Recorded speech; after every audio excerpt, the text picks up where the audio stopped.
जानते हैं आधुनिक विज्ञान ने एक टेक्नोलॉजी लाई है जिसको सीमेंट कहते हैं। सीमेंट की मैक्सिमम लाइफ कितनी है? कितनी? 2500 साल,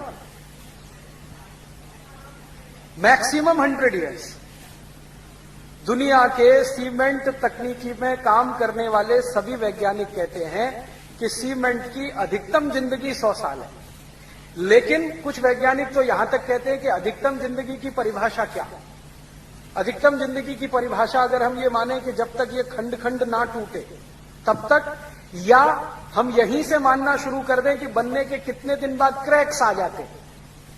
अगर वो कहते हैं कि भाई बनने के कितने दिन बाद क्रैक्स आ जाते हैं, यहां से शुरू करें, तब तो सीमेंट की जिंदगी 5 साल भी नहीं।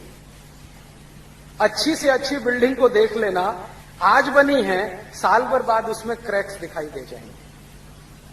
तो कई वैज्ञानिक तो कहते हैं कि अगर क्रैक्स को हम आधार बनाएं तब तो ये 5 साल की जिंदगी भी नहीं है सीमेंट की, लेकिन पूरी बिल्डिंग खंड खंड टूट जाए तो 100 साल है। तो हम मान लें कि 5 साल से लेकर 100 साल है। अच्छा, अब दूसरी बात बताता हूं। आपने कभी भारत का कोई किला देखा? फोर्ट?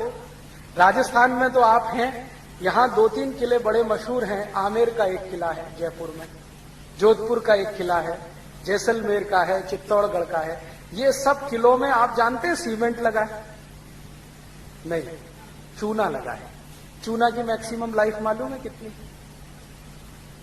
अगर वो 5 साल और 100 साल की कहानी कहें सीमेंट के बारे में कि क्रैक्स पड़ना शुरू हो, वहां से जोड़ें तो 5 साल और खंड खंड टूटे तो 100 साल, अगर चूने को ऐसा कहना शुरू करें तो चूने की मिनिमम लाइफ 500 साल है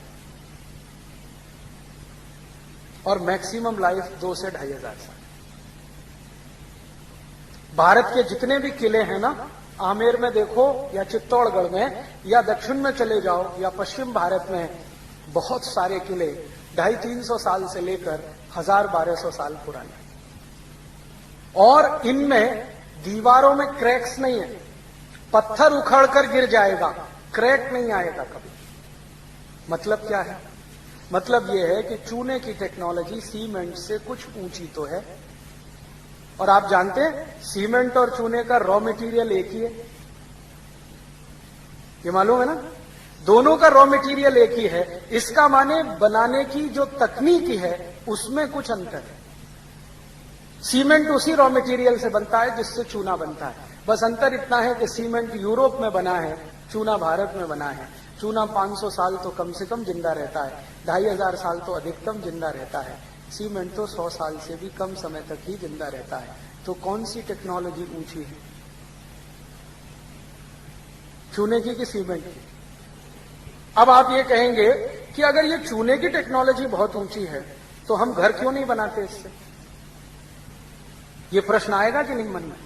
हाँ, तो इस प्रश्न का उत्तर ये है कि हम चूने से ही घर बनाया करते थे आज से 150 साल पहले तक। जितने घर आप देखो ना भारत में पुराने 150 साल 200 साल, वो चूने से ही बने हैं। हम 150 साल पहले तक सभी भारतवासी चूने से ही घर बनाते थे, और जो भारतवासी थोड़े गरीब होते थे वो मिट्टी से घर बनाते थे। और अभी भी कुछ भारतवासी गिने चुने हैं जो चूने से बनाते हैं, लेकिन मेजॉरिटी में आज सीमेंट इस्तेमाल करते हैं। पिछले 150 साल में हुआ ये कि जो देश में चूना बनाने की टेक्नोलॉजी डेवलप हुई हजारों साल में, अंग्रेजों ने उस टेक्नोलॉजी को बैन किया था। और इस देश में पता है अंग्रेजों ने क्या किया था? 1850 के आसपास एक कानून बना दिया था कि चूने का काम करना गैर कानूनी है और सीमेंट से घर बनाना कानूनी है। तो हुआ ये कि जो लोग चूने से घर बनाए, अंग्रेज सरकार जेल में डालती थी उनको, उनके घर तोड़ दिए जाते थे, बुलडोजर ला ला के उनके घर पे चला दिए जाते थे। जो सीमेंट से बनाए उनका एप्रिसिएशन होता था। कारण क्या था?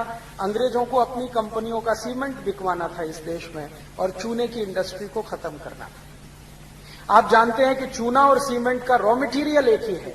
तो अंग्रेजों ने क्या किया कि यहां से जो चूने का रॉ मटेरियल है वो सब शिप्स में भर भर के इंग्लैंड भेजना शुरू किया। वहां से वो सीमेंट बन के भारत में आना शुरू हुआ। हमको चूना मिलता नहीं था घर में बनाने के लिए, सीमेंट आसानी से उन्होंने उपलब्ध करा दिया। तो भारत में पहले चूना बनाने के छोटे छोटे केंद्र होते थे, छोटे छोटे, लगभग हर गांव में एक, कभी कभी 2 गांवों के बीच में एक चूने बनाने के केंद्र आपने कभी देखे हो तो उसमें कोई बड़ी भारी मशीन नहीं लगती है, एक छोटा सा खड्डा खोदा जाता है सर्कुलर, कुछ करीब करीब 5-6 फीट गहरा होता है और एक मोटा सा पत्थर का पहिया बनाया जाता है। उस पहिए के नीचे चूने का जो रॉ मटेरियल है, स्टोन, जिस स्टोन से चूना बनता है जिसको लाइम स्टोन कहते हैं, वो छोटे छोटे टुकड़ों में तोड़कर उस सर्कुलर शेप की जो खाई है ना ट्रेंच, उसमें डाल देते हैं। उसके ऊपर वो पत्थर घुमाया जाता है और इसके ऊपर बीच बीच में दूध डाला जाता है। दूध, आप सोचो हमारे हिंदुस्तान में दूध डाल के चूना तैयार होता, माने दूध हम सिर्फ पीते नहीं थे, दूध से चूना भी बनाते थे। इसका मतलब यह है कि दूध बहुत होता होगा। क्या मतलब हुआ? चूने में दूध डाल रहे हैं पानी की जगह, इसका मतलब यह है कि दूध बहुत होता होगा। तो हमने सुना है कि इस देश में दूध दही की नदियां बहती थी, तो नदियों में पानी की जगह दूध नहीं बहता था, दूध का उत्पादन बहुत होता था और वो दूध इतना होता होगा कि पीते पीते बच गया तो हम उससे नहाते भी थे। आपने सुना है इस देश में कहते हैं दूधो नहाओ, कभी ये सुना है लक्स नहाओ पूतो फल, या किसी से सुना पियर्स नहाओ पूतो फलो, या Johnson and Johnson baby soap नहाओ पूतो फलो। हर बार हम यही कहते हैं दूधो नहाओ पूतो फलो, तो लोग नहाते होंगे दूध से, नहीं तो ये आई कैसे कहावत? और उसका प्रमाण आज भी दिखाई देता है कि हम शंकर भगवान को तो महाशिवरात्रि पर दूध से ही नहलाते हैं या साबुन लगाते हैं, दूध से नहलाते हैं कि ना? तो शंकर जी भी दूध से नहाते हैं, भक्त भी नहाते होंगे, तो दूध बहुत था, उपयोग करने के बाद बचता होगा तो चूना बनाने में इस्तेमाल होता था। और चूने को बनाने में बस इतना सा ही लगता है, एक सर्कुलर, वो मैंने कहा ना ट्रेंच, एक पत्थर का पहिया और उसको चलाने के लिए बैल, बस इतना ही लगता है। और रॉ मटेरियल लाइमस्टोन थोड़ा थोड़ा तोड़ तोड़ के डाल दिया, दूध डालते डालते पीसते गए, दूध डालते गए, पीसते गए, दूध डालते गए, 25-30 दिन में वो तैयार होता है। फिर उसको जब कंस्ट्रक्शन में इस्तेमाल करो तो उसमें जो बॉन्डिंग फोर्स है वो इतना ताकतवर है कि 2500 साल तक उसे कोई हिला नहीं सकता। ये है भारत की टेक्नोलॉजी। और इस टेक्नोलॉजी को अंग्रेजों ने किया क्या? कानून बनाकर पाबंदी लगा दिया। तो 150 साल में ये चूने के जितने भी केंद्र थे सब धीरे धीरे बंद हो गए और उनके स्थान पर अंग्रेजों ने सीमेंट के कारखाने कुछ शुरू कर दिए, जो चालू हो गए, जो आज भी इस देश में सीमेंट बना रहे हैं और लोगों को दे रहे हैं। अब सीमेंट बनाने की जो टेक्नोलॉजी है वो इतनी कॉम्प्लिकेटेड है कि कोई भी गांव में सीमेंट नहीं बन सकता, क्योंकि उस टेक्नोलॉजी के लिए सबसे पहले चाहिए एनर्जी, क्योंकि एनर्जी कंजम्पशन हाईएस्ट है सीमेंट में। बिजली चाहिए, बिजली तो थी नहीं, तो चूना बनाने में तो बिजली की जरूरत नहीं। तो हिंदुस्तानियों ने दिमाग लगा के ऐसी टेक्नोलॉजी विकसित की जो बिना बिजली के चल जाए, और ये यूरोप के मूर्ख लोगों ने एक ऐसी टेक्नोलॉजी लाई जो बिना बिजली के हिलती भी नहीं, चलना का तो दूर की बात है। तो भारत में हर गांव में चूने के केंद्र बन सके क्योंकि बिजली की जरूरत नहीं, और यूरोप में हर गांव में बिजली नहीं तो सीमेंट नहीं। यहां भी हर गांव में बिजली नहीं तो सीमेंट नहीं, तो सीमेंट वहीं बन सकता है जहां बिजली हो, और बिजली हो तो थोड़ी बहुत नहीं हो, ज्यादा हो। 240 वोल्ट की बिजली से सीमेंट नहीं बनता। बिजली बनाने के लिए कम से कम 11,000 वोल्ट लगता है।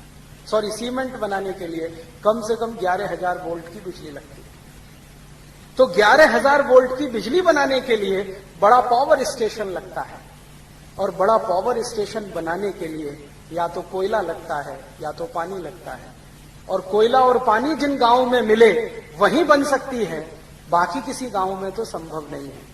और जो कोयला और पानी का इस्तेमाल करके बिजली बनाओ तो कोयला जमीन से खोदकर निकालना पड़ेगा, पानी भी आपको जमीन से निकालना पड़ेगा, नहीं तो तालाबों का इस्तेमाल करना पड़ेगा।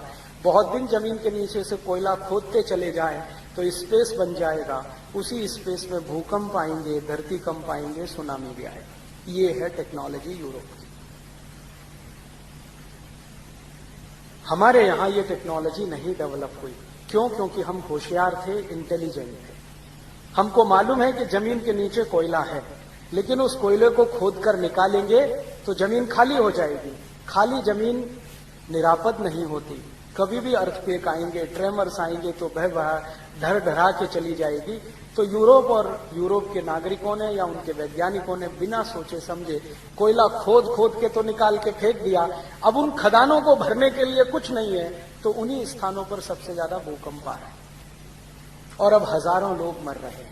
तो देखो कैसी सुंदर टेक्नोलॉजी है। सीमेंट चाहिए तो बिजली चाहिए, बिजली चाहिए तो कोयला निकालना है, कोयले के साथ पानी भी चाहिए। पानी हमको पीने के लिए और खेती के लिए चाहिए। वो कहते नहीं, पहले बिजली के लिए चाहिए। तो पानी इकट्ठा करना है तो डैम चाहिए, डैम बड़े बड़े बनाने हैं तो पैसा चाहिए, और वो डैम क्रैक्स हो जाए तो बाढ़ ही बाढ़। फंस गए ना। इससे अच्छी तो अपनी टेक्नोलॉजी थी कि हमको क्या चाहिए, सोप स्टोन चाहिए, हर गांव में उपलब्ध है। दूध चाहिए, दूध कहीं खोदकर निकालना नहीं पड़ता, निकालना पड़ता है। दूध तो पृथ्वी के ऊपर ही उपलब्ध है। जानवर हैं तो दूध है, उनको घास खिलानी पड़ती है, वो भरपूर दूध दे देते हैं। और घास को हम वेस्ट मटेरियल कहते हैं। इस देश में अद्भुत मशीनें हैं जो वेस्ट खाकर दूध दे देती हैं कि नहीं। गाय, भैंस, बकरी वेस्ट खाती है। आप खा सकते हो घास, आप मानते हो ये वेस्ट है, वो वेस्ट को ही खाती है और बेस्ट क्वालिटी दूध दे देती है। वो दूध आप पीते हो, विटामिन ए मिलता है, विटामिन सी मिलता है, ताकत आती है। वो दूध अगर पत्थर में डाल दो तो और ताकत बढ़ा देता है पत्थर की, और वो पत्थर से पत्थर को चिपका दो बीच में रख के तो 500-500 साल टूटता नहीं। ये है टेक्नोलॉजी। अब जरा सोचो और विचार करो, कौन सी टेक्नोलॉजी बेहतर है? दूध और पत्थर का इस्तेमाल करके चूना बनाने वाली। क्योंकि इस टेक्नोलॉजी में सबसे महत्वपूर्ण बात पता है क्या है? कि आप प्रकृति का, नेचर का कोई भी नुकसान नहीं करते। और ये जो सीमेंट बनाने वाली टेक्नोलॉजी है, इसमें हर समय प्रकृति का नुकसान करते हैं, उसके खिलाफ काम करते हैं। आज की सारी दुनिया परेशान है, पर्यावरण प्रदूषण बढ़ रहा है, माने प्रकृति के साथ छेड़छाड़ हुई है, उसके दुष्परिणाम बढ़ रहे। तो भारत में जो टेक्नोलॉजी आई वो इस तरह की कि जो प्रकृति को ध्यान में रख के काम करे। यूरोप में जो टेक्नोलॉजी आई वो इस तरह की जो प्रकृति का नाश करे और काम करे। प्रकृति का नाश करके काम करने वाली टेक्नोलॉजी 100-200 साल से ज्यादा नहीं चलती, और प्रकृति का साथ देकर चलने वाली टेक्नोलॉजी हजारों साल चलती है। उसी को सस्टेनेबल कहते हैं। तो भारत में जो टेक्नोलॉजी बनी वो सस्टेनेबल है, प्रकृति के साथ चलने वाली है, लेकिन उसकी स्पीड कम है। जानते हैं क्यों है? क्योंकि नेचर की स्पीड भी कम है। दोस्तों वीडियो अच्छी लगी हो तो लाइक, शेयर, सब्सक्राइब जरूर करके जाएं।